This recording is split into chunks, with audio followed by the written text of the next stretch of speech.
Turkish President Recep Tayyip Erdogan is on a two-day visit to Moscow, where he will meet his Russian counterpart Vladimir Putin to discuss issues related to the complete restoration of relations between the two countries.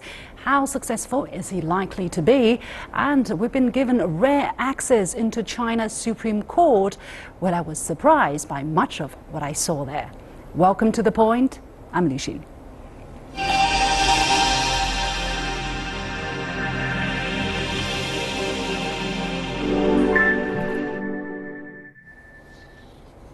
Turkish President Recep Tayyip Erdogan is in Moscow for a two-day visit, where he is meeting his Russian counterpart Vladimir Putin and will participate in a session of the Council on High-Level Cooperation between Russia and Turkey.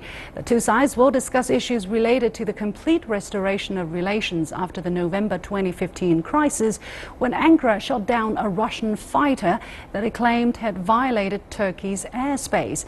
After the incident, Russia imposed sanctions against a series of Turkish goods, introduced a visa regime for Turkish citizens, and prohibited the sale of tours to Turkish resorts by Russian tourists.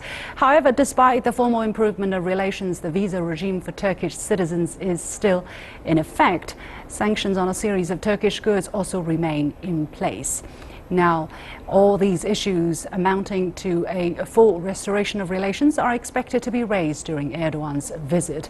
And we can cross live now to Mr. Pavel Fegenhauer, Russian political and defense analyst. Mr. Fegenhauer, thank you very much for joining us today. Now, this is the second time since 2015 that the two leaders met. The last meeting was in last August. Experts say that the meeting was to mend ties after the downing of Russian jet the year before, and this meeting is aimed at achieving substantial progress in bilateral relations. How do you think the two sides can walk out of the meeting gaining something respectively? Well, it's clear that there's going to be very important negotiations, and it's not so much, restoring trade and tourism. Largely that has been restored. Yes, there are some Turkish products that are still not on the Russian market, say like tomatoes. But there are much more important things to discuss. There are major industrial commercial projects, like the Russians building an atomic nuclear power station in Turkey, Akatui, and then there's the Russia wants to build a so-called Turkish under the Black Sea pipeline to pump gas, natural gas into Turkey, and use Turkey as a hub to supply southern Europe with Russian gas, to bypass Ukraine, with which Russia has a conflict. And of course there's the immediate need to cooperate over Syria, where right now, as the Daesh Islamic State forces retreat from northern Syria, there right now Turkish-backed forces, Russian-backed forces, American-backed forces have come into complete contact with each other with Daesh left, and there have been some clashes. So the Russian military, the Turkish military have been establishing lines of control there between different fractions, but still there is some shooting. So that would be most likely the main thing. And of course, you also have to take into account that right now, at the same time with Erdogan, in Moscow is the Israeli Prime Minister Netanyahu, and he'll be also meeting Putin today, though will not be meeting Erdogan. So Russia is playing the role it wants to play in the Middle East, kind of arbiter and coordinator supreme, coordinating between Israel, Turkey, and being the main arbiter of what's happening in the region. Now, we know that Turkey and Russia, although they do share common interests in many issues, they also have very opposite positions on a couple of issues. For instance, regarding the fate of, the Syrian leader Bashar al-Assad, and on the question of Ukraine. How do you think the two leaders can work around the differences and promote their common interests? Well, for the time being, what the future of Bashar al-Assad and the Ukrainian crisis have been kind of put on the back burner by both Turkey and Russia. Both sides state that they have in principle different opinions, but this does not and should not get into the way of actual cooperation in the field on Syria right now. I mean, there are actually even more serious problems, say, with the Kurds in northern Syria, which America supports the Kurds, and actually Russia to some respect also supports the Kurds. But Erdogan believes that they are terrorists. So that's very important for Erdogan. To get Russia kind of modify its position. But again, they're going to try and find a kind of compromise middle ground. Because, of course, for Erdogan is also a very important thing is he's facing a very important referendum of his entire political life that should give him enormous powers as president. And that means he has to show foreign policy success. So I believe he wants to have this meeting with Putin to be highly successful, and Russia wants it to be successful. So even if there are differences, they're going to paper it over both sides. Now, the closer relationship between Turkey and Russia may adversely affect Turkey's relationship with the United States, which is already at a very low point at this moment, against the background of America First strategy rollout by the Trump administration and the strategic backing off of the United States in the Middle East. Where is U.S.-Turkey alliance heading to? Well, in the very beginning of the Trump administration, there was an attempt by the now retired and the National Security Advisor, General Mike Flynn, to reach out to Turkey, because Flynn believed that Turkey is a very important ally and that the Obama administration was wrong in antagonizing Erdogan. Since Flynn's ouster, these attempts to kind of very swiftly mend fences with Ankara have been a bit also retreated. But still, the present administration, with its policy of America First, will most likely pay much less attention to human rights violations and other things that were important for Obama, and that it will try and get some kind of a very practical, pragmatic relationship with Ankara, because without that, the Syrian and Iraqi policies of the U.S. to suppress ISIS won't work. Thank you very much, Pavel Felgenhauer, joining us from Moscow. Now we can have Mr. Cengiz Aktar, who is senior scholar at the Istanbul Policy Center. Mr. Aktar, thank you for joining us. Now, the visit by Erdogan to Russia comes at a time when relations between Turkey and EU, especially Germany, at an all-time low again. Erdogan has accused Germany of using Nazi-like practices to thwart campaign rallies aimed at Turkish expatriate voters in March. But the Merkel administration is also refuting this. Now, the flare-up risks further straining Turkey's relationship with the European Union. So is Erdogan trying to put more pressure on the EU by getting closer to Russia? Well, I mean, the biggest fear of the Europeans and the West in general is that Turkey falls in the laps of Russia. And this is the bottom line. Otherwise, we cannot talk about Turkey-EU relations anymore, but simply bilateral relations between Turkey and European Union member states. Germany is definitely one of them, is the biggest partner in Europe for Turkey. This agreement and the war of words that you just mentioned has reached unseen levels in the past days. But frankly, at the end of the day, I don't think that it will affect the very basic relation, which is the economic one. It's $35 billion per year.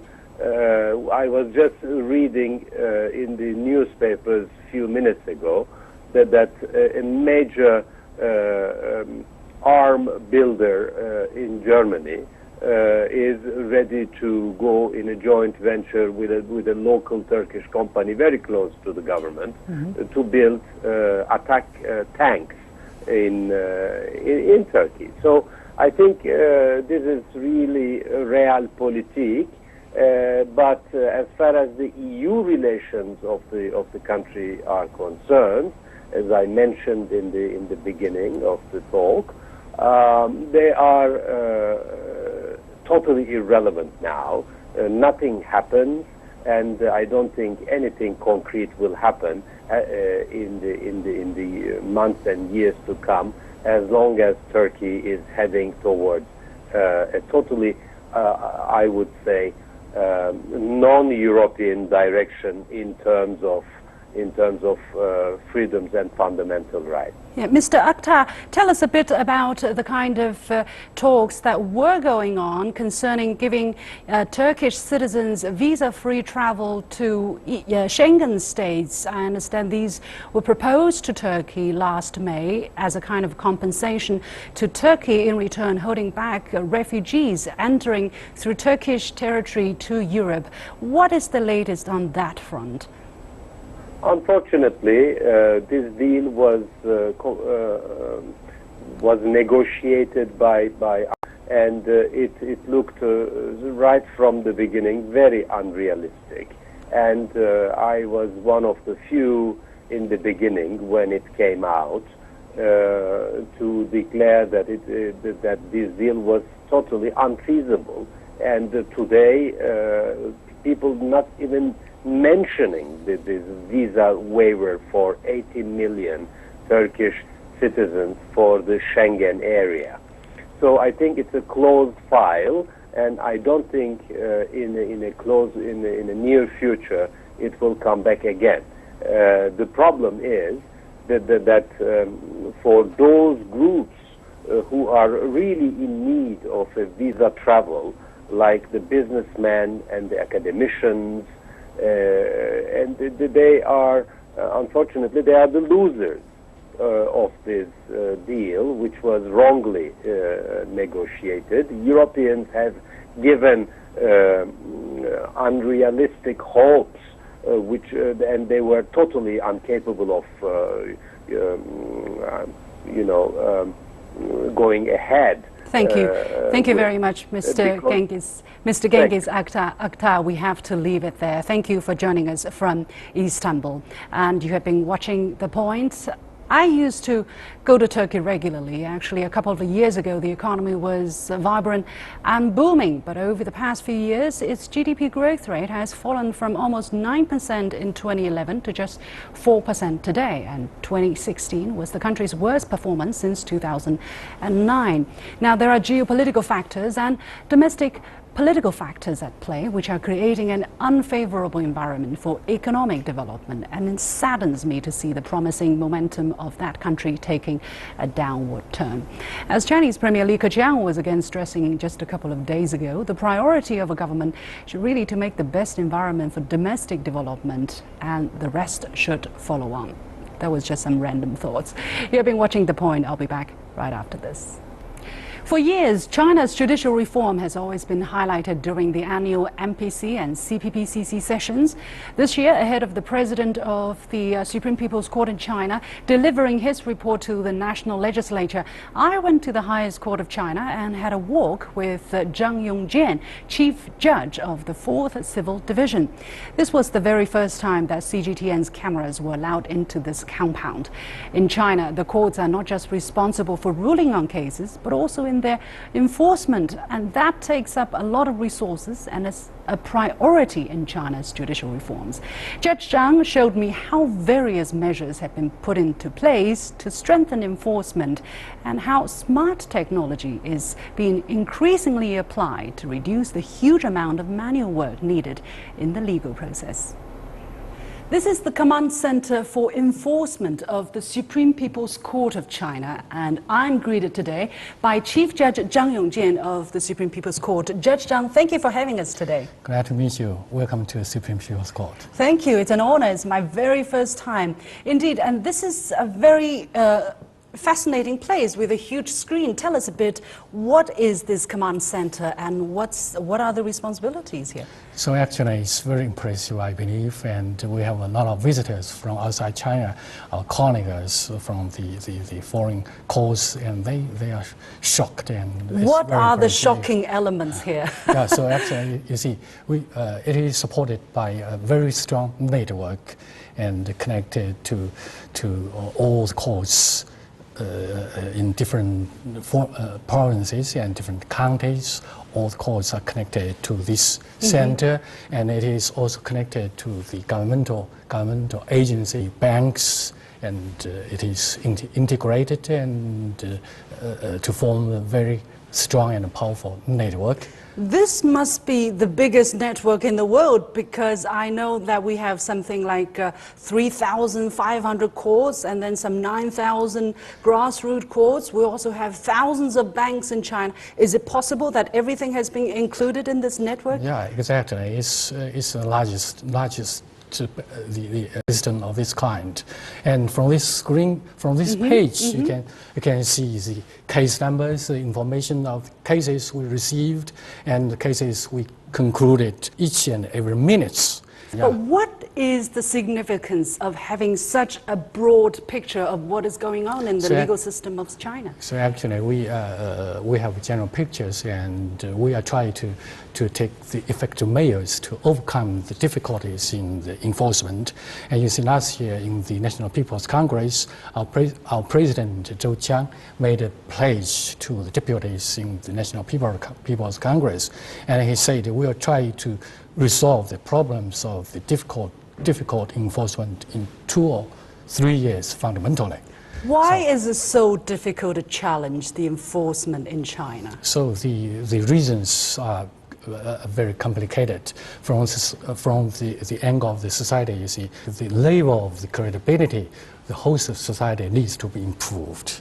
Inside our court, we don't have enough hands, and we don't have the perfect mechanisms, and we don't have the efficient systems. So it's why we take measures that is question-oriented. But having this kind of system, has it improved your efficiency? Sure. So I just give you an example. The box on the corner, and it is for the trace of assets.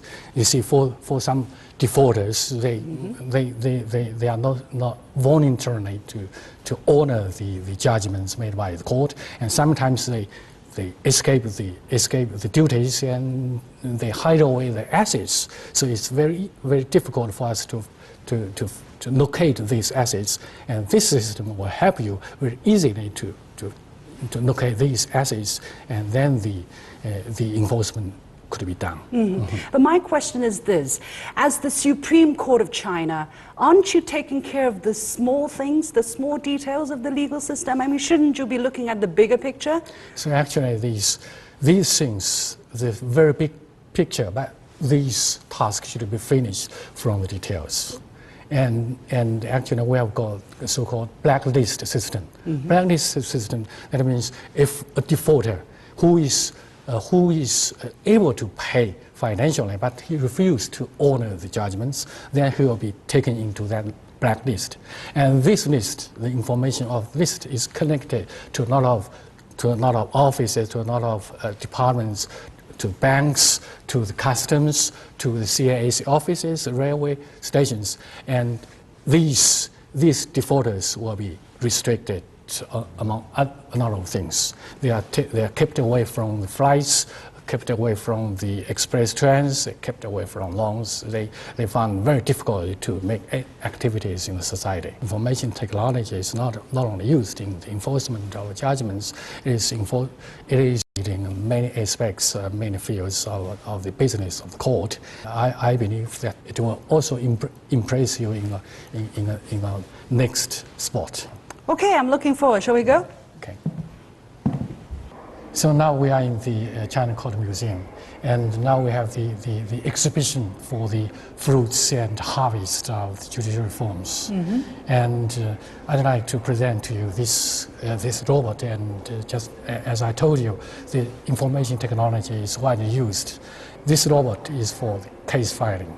And because you see, for the case filing, a lot of common people come to the court, and we don't have personnel sometimes, and such kind of robots helps a lot. So I see that the lack of personnel is really a big problem for the Chinese legal system. What other measures do you have to help liberate manual force? So you see, the year of 2015 saw the transfer from the review system to the registry system for the case filing. And because of that, we bring the convenience to the people. It's easy for them to bring up a case to the court, and at the expense of the huge burdens for the court, and we need to enhance our efficiency. And to overcome such problems, we again employ such kind of technologies of information. For instance, I'd like to show you the vocal system. Vocal system. Vocal system. So it could recognize the words you utter, and then instantly it transfers your words into a script. Okay, Yes. so basically it's like it replaces the work of a typewriter. Yeah. The burden of the work saved by 30% around. It is estimated 30%. for the judges. Okay. And while the employment of the technology, I'd say it's very impressive that we have some databases for the release of informations. Now we have 4 websites for the release of certain informations, and the most popular and the biggest in the world is the China Judgments Online. What is the function of this website? So this is just for the publication of the documents by all courts at all levels. All over China? All over China. Okay. And it is very popular. And up to today, you can see it is 6 trillion. Yeah, more than 6 trillion visits. Wow. One of the cases that really grabbed everybody's attention last year was this case of this wronged young man, unfortunate man, back in 1995. He was sentenced to death. He was actually executed because he was wrongly accused of some crime which he never committed, and his name is Liu Xin. It was big news in China. How significant is that case in China's judicial reform? So actually, you see, now we stick to the principle so-called the protection of human rights, and this principle is entrenched in our constitution. And I'd say several years ago, it was often ignored, especially in the procedure of criminal cases. And now we put emphasis on the improvements of this kind, and a lot of regulations and interpretations have been issued to deal with such problems. And so that's the courtroom picture while the you can case see, was being judged by... heard. And it is now the presiding judge is announcing the judgments and say, okay, you are innocent. How many back and forth, how many to and froing did it take for this case to eventually get the verdict that was correct?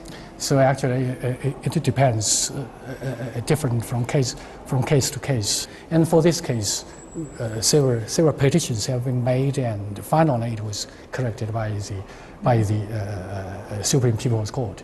And I'd like to mention that this case was judged by the Circuit Court. Circuit Court of Supreme People's Court. And Circuit Courts, I'd say, is one of the important issues that we take during the judicial reforms. I understand that we have circuit courts in, for instance, where the famous travel ban controversy was being played out. What is the difference between the Chinese circuit court and the foreign counterpart? I don't think we have some similarities.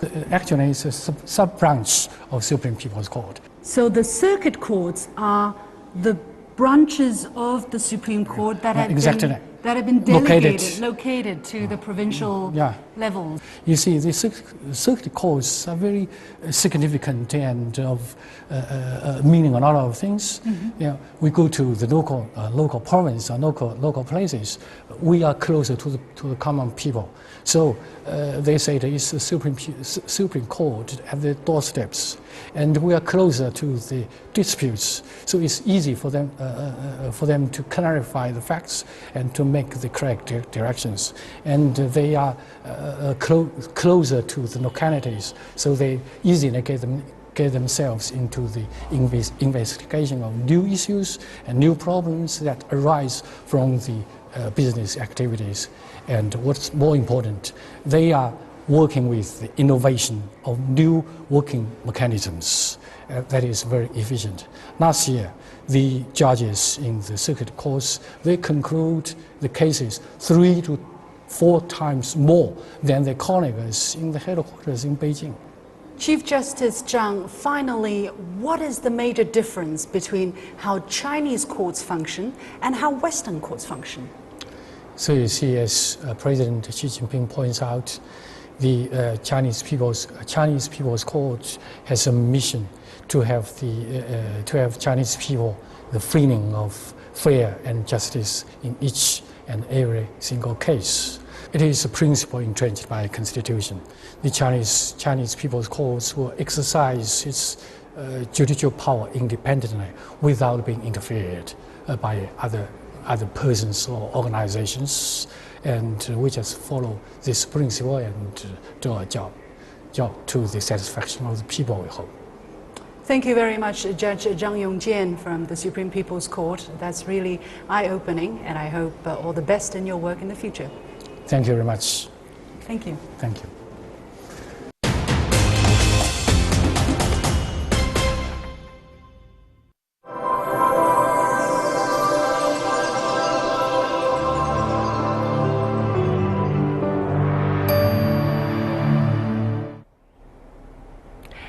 I have to admit the visit to the Supreme People's Court of China was something of an eye-opener for me. I simply wasn't expecting the emphasis that is put on transparency and attention to detail that the Chinese legal system enjoys. The vast amount of information that's available and the smart technologies that are increasingly being deployed is all part of the efforts that make justice more accessible for the 1.3 billion people of China. That's all for this edition of The Point. As always, follow me on Facebook and Twitter using the handle The Point with Alex. And you can watch our previous shows on the CGTN channel of YouTube. Click on the playlist and look for The Point with Liu Xin. Thanks for watching. Bye for now.